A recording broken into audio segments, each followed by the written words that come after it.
అందరికీ నమస్కారం. హైదరాబాద్ సిటీ పోలీసులో జరుగుతున్న ఒక కొత్త క్రైమ్ హైబ్రిడ్ సైబర్ ఫ్రాడ్ అని చెప్పి మనం చెప్పొచ్చు. ట్రెడిషనల్ క్రైమ్ లో ఇన్వాల్వ్ అవుతూ సైబర్ క్రైమ్ చేసే ఒక ముఠాని సైబర్ క్రైమ్ పోలీస్ ఆఫీసర్స్ పట్టుకోవడం జరిగింది.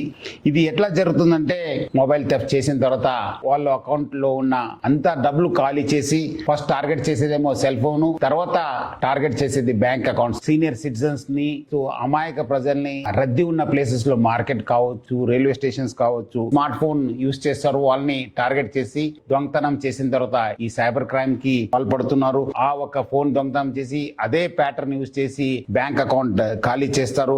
ఒక మెయిన్ పద్ధతి ఏమంటే, వాళ్ళు ఒక కండక్టర్ నాటకం ఆడడము. ఈ ఓనరు నా ఫోన్ ఇది అని చెప్పి ఫోన్ చేసినప్పుడు ఆయన ఇమీడియట్లీ, నేను ఆర్టీసీ కండక్టర్, ఆర్టీసీ డ్రైవరు, మీ ఫోన్ ఇక్కడ దొరికింది, మీరు మంచి చేశారు, నాకు ఫోన్ చేసి మళ్ళీ మీదే ఫోన్ అని చెప్పి ఎట్లా తెలుసుకోవాలి, మీరు మీ ప్యాటర్న్ చెప్పండి లేదా పాస్వర్డ్ చెప్పండి అని చెప్పి ఆయనకి అడగడంతో ఇమీడియట్లీ అవును నాదే ఫోన్, మీకు ఈ ప్యాటర్న్ ఓపెన్ చేస్తే అది ఓపెన్ అవుతుంది, నా ఫోటో ఉంటుంది చూడండి అని చెప్పి వాళ్ళు చెప్పడంతో వాళ్ళు ఇమీడియట్లీ ఒక స్క్రీన్ ని ఓపెన్ చేయడం జరుగుతుంది. సెకండ్ పద్ధతి ఏం చేస్తారంటే, ఓనర్ వెరిఫికేషన్ నాటకం ఆడతారు. వాళ్ళు చాలా మంది వచ్చి అడుగుతున్నారు, మీరే ఓనరా అవునా కాదు అనడానికి మీరు ప్రూవ్ చేయండి, మీ ప్యాటర్న్ చెప్పండి, సో దట్ మనము ఆ ప్యాటర్న్ లేదా పాస్వర్డ్ చెప్తే అది ఓపెన్ అయితే మీదే ఫోన్ అని చెప్పి ధృవీకరిస్తానని చెప్పి వాళ్ళ దగ్గర నుంచి ఆ ఒక ప్యాటర్న్ కావచ్చు, ఒక పాస్వర్డ్ చేసుకున్న తర్వాత మళ్ళీ వాళ్ళు ఏదో అన్లాక్ అయిన తర్వాత మీకే ఇప్పిస్తానని చెప్పి ఒక కండక్టర్ నాటకం ఆడడము. సెకండ్, ఓనర్ వెరిఫికేషన్ నాటకం ఆడి గ్యాలరీలో ఉన్న ఫొటోస్ కావచ్చు, గ్యాలరీస్ లో ఉన్న కాన్ఫిడెన్షియల్ ఇన్ఫర్మేషన్,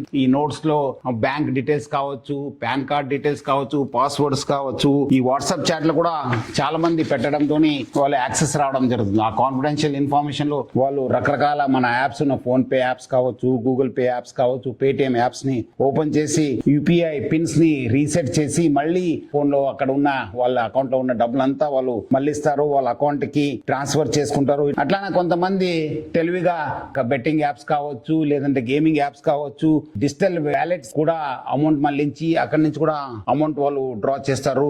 అట్లానే కొంతమంది మ్యూల్ అకౌంట్స్ ద్వారా అమౌంట్స్ ట్రాన్స్ఫర్ చేసి అక్కడి నుంచి కూడా వాళ్ళు డబ్బులు విత్డ్రా చేసుకొని కూడా వాళ్ళు ఈ సైబర్ ఫ్రాడ్ లో ఇన్వాల్వ్ కావడం జరుగుతుంది. ఈ సామాన్య నేరం కాదు, ఇది ఒక చాలా ఆర్గనైజ్డ్ గా జరుగుతుంది. ఇది ఫస్ట్ వాళ్ళు ఒక రద్దీ ప్రదేశ్ లో ఎవరెవరు బక్రాలు ఉన్నారు, ఎవరెవరు విక్టిమ్స్ ఉన్నారు, వాళ్ళంతా ఐడెంటిఫై చేస్తారు. అక్కడ పోయిన తర్వాత ఐడెంటిఫై చేసిన తర్వాత అక్కడే పక్కన ఉన్న ఇంకోటి మనిషి చెప్పి ఫోన్ ని దొంగతనం చేస్తారు. తర్వాత ఫోన్ ని ఇంకోటి వాళ్ళకి హ్యాండ్ ఓవర్ చేస్తారు. ఆనే కొంచెం మాయ మాటలు చెప్పడానికి చాలా ఎక్స్పర్ట్ ఉంటారు. ఆనే మభ్య పెట్టి ఒక టెక్నికల్ నాలెడ్జ్ ఉన్న వాళ్ళు, సో ఆనే పర్సన్ కూడా ఉంటారు. ఆనే బ్యాంకింగ్ యాప్స్ ద్వారా ట్రాన్స్ఫర్ చేయడానికి, అక్కడి నుంచి మళ్ళీ క్యాష్ ని విత్డ్రా చేయడానికి ఒక మనిషి ఉంటారు. సో ఇది ఒక traditional crime plus modern crime, అంటే సైబర్ క్రైమ్ ఇన్వాల్వ్ చేసి ఒక హైబ్రిడ్ సైబర్ ఫ్రాడ్ ముఠా ఇది.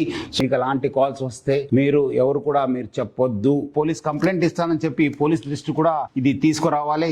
చెప్పిన చాలా మంది ఈ ఒక కాన్ఫిడెన్షియల్ ఇన్ఫర్మేషన్ ని గ్యాలరీలో పెట్టడం పెట్టుకోవద్దని చెప్పి మీకు మరీ కోరుతున్నాను. ఆడపిల్లలు వాళ్ళు కావాల్సిన కొన్ని ప్రైవేట్ ఫోటోస్ కూడా పెట్టుకొని కూడా వాళ్ళు మోసపోయిన సందర్భాలు కూడా ఎక్కువ ఉన్నాయి.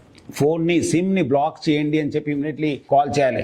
ఒకసారి సిమ్ బ్లాక్ అయిపోతే ఆయన ఏం చేయలేరు. ఈ సిఐఆర్ పోర్టల్ కూడా మన ఇన్ఫర్మేషన్ ఇస్తే మనం ఎక్కడ ఫోన్ ట్రేస్ అయ్యే అవకాశం